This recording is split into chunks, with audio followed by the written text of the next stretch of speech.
déjeme hacer ya contacto con Noruega. Enrique, buenos días, ¿cómo le va? Andrés, muy buenos días para ti, para Germán René, Camilo Pardo y demás colegas de la mesa informativa. Aquí 13 horas 22 minutos, la 1:22. 1:22 p.m. Germán René, usted estaba en un tema de salud, en el cual me alegra verlo, vuelvo y repito hoy nuevamente, pero Enrique estaba coincidencialmente en un tema familiar complejo, pero la situación en Rusia, en ese tema familiar complejo, lo obliga a estar hoy aquí, no porque venga obligado, sino por su instinto periodístico, por su situación periodística, por la manera como él ve la noticia, está acompañándonos con nosotros y nos va a acompañar unos minutos para contarnos exactamente qué fue lo que pasó en Rusia. Así que le agradezco mucho, Enrique. Aquí está pues toda la mesa de trabajo. Si tiene alguna pregunta para hacerle, él está muy enterado, ha venido siguiendo las noticias desde el momento cero. Desde el momento que comenzó Enrique a escribirme y a escribirnos pensando en que si era el momento de Putin, digo, para irse y no lo que está pasando. Ya voy entonces con usted y arranquemos desde Oslo, Noruega, lo que está pasando en Europa y todo lo que tiene que ver con lo que pasó en Rusia este fin de semana. Enrique, y de nuevo gracias por estar aquí en ASB Noticias.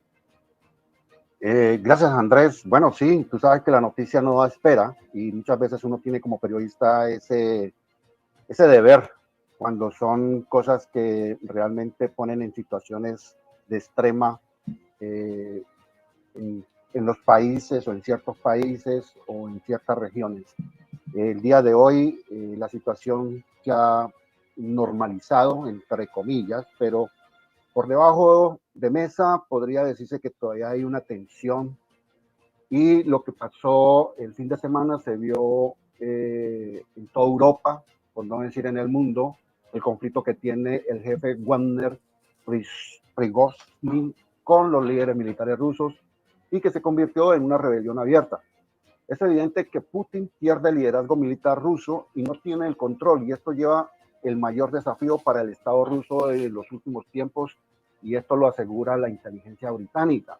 Ahora, el grupo Wagner que comanda Prigozhin alentó a sus tropas el pasado viernes a que se desplazaran, pero luego el sábado dejó el mensaje, la comunicación de que abandonaran Ucrania y siguieran ese rumbo hacia Moscú, donde anunció una sublevación desde el suroeste de Rusia y donde alcanzaron a estar o se tomaron prácticamente las ciudades de Rostov del Don, Voronezh y Lepetis.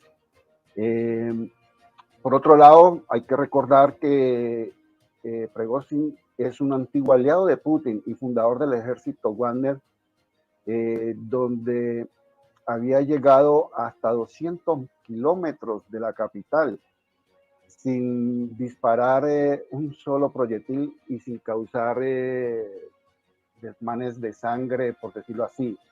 Ya el sábado, los combatientes de Wagner cargaron los tanques en remolques y comenzaron a retirarse del cuartel militar de Rostov, de Don, que se habían tomado.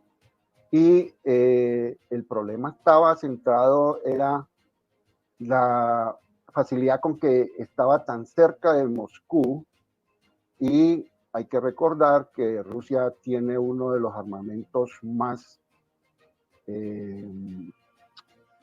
peligrosos, que son los de bombas nucleares, y esto creó una tensión en Europa y en el mundo, por supuesto, en donde todo fue realmente un caos.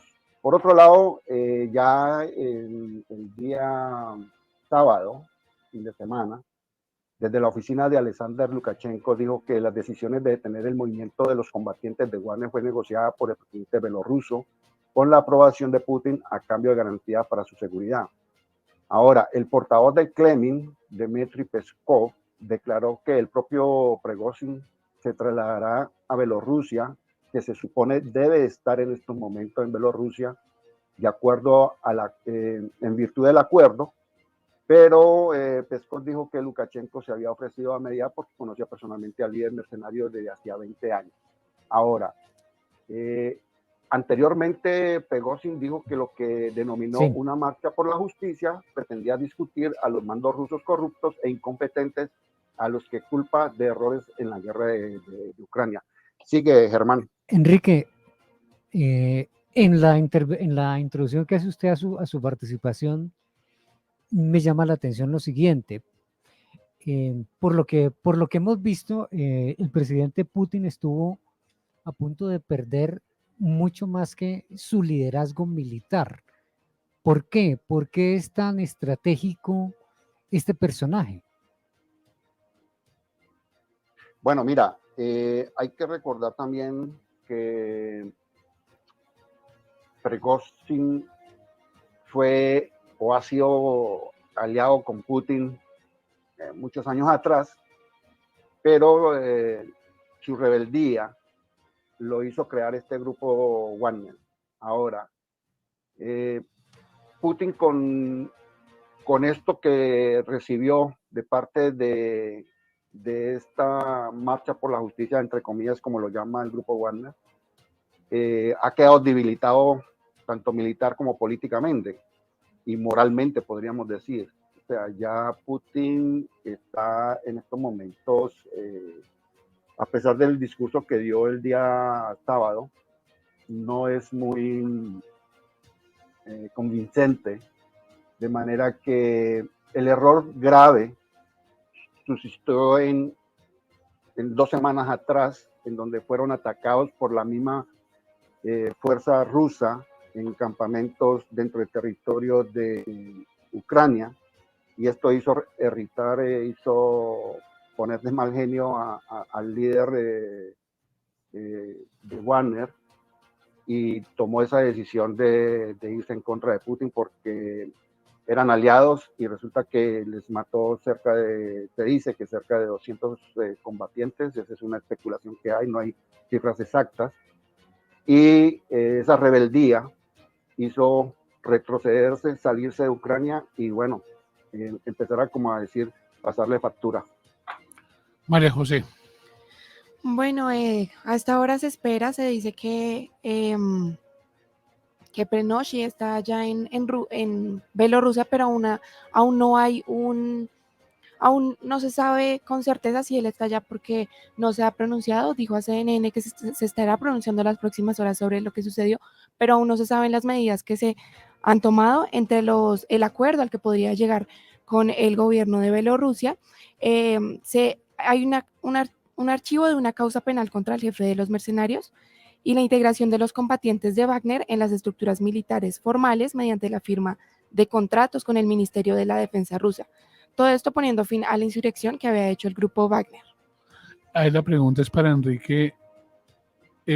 Bielorrusia es como el que ayuda a muchos allá, ¿no?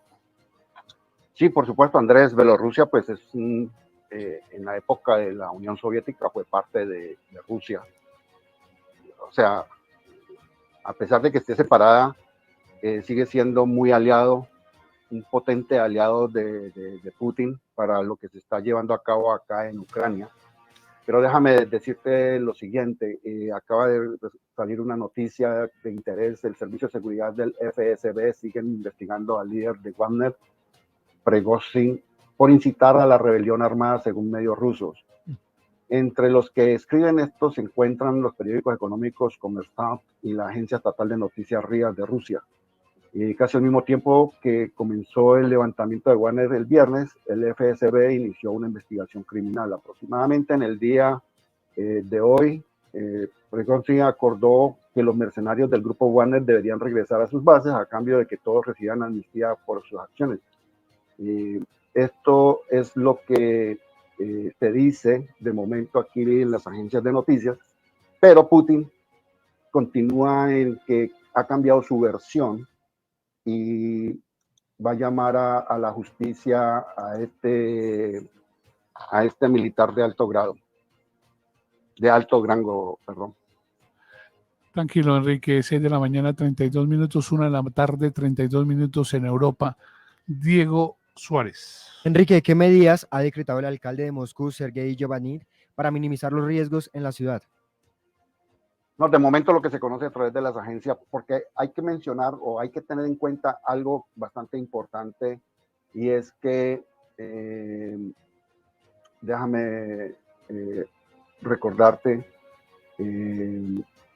desde que ocurrió ya el sábado prácticamente, Vladimir Putin recrudeció la censura y los bloqueos de Internet por la rebelión del grupo Wagner. Entonces, Google News fue bloqueado desde el viernes por la noche por Rostelecom, Telecom, el mayor proveedor digital de Rusia, y al menos otros 4 grandes proveedores de servicio de Internet. Según esto, el grupo es sin ánimo de lucro, NetBlocks, que fue el que informó. Otros observadores informaron de que Telegram, la plataforma de mensajería de noticias y redes sociales muy popular en Rusia, sufrió importantes cortes en ciudades como Moscú y San Petersburgo. De manera que todos los periodistas internacionales que no están acreditados directamente en Moscú o en Rusia, porque recuerde que hay bloqueo, hay censura de periodistas extranjeros, entonces las informaciones llegan lo que les conviene, pero y el haber bloqueado desde el viernes en los servicios de Internet, pues es un poco difícil, ¿no?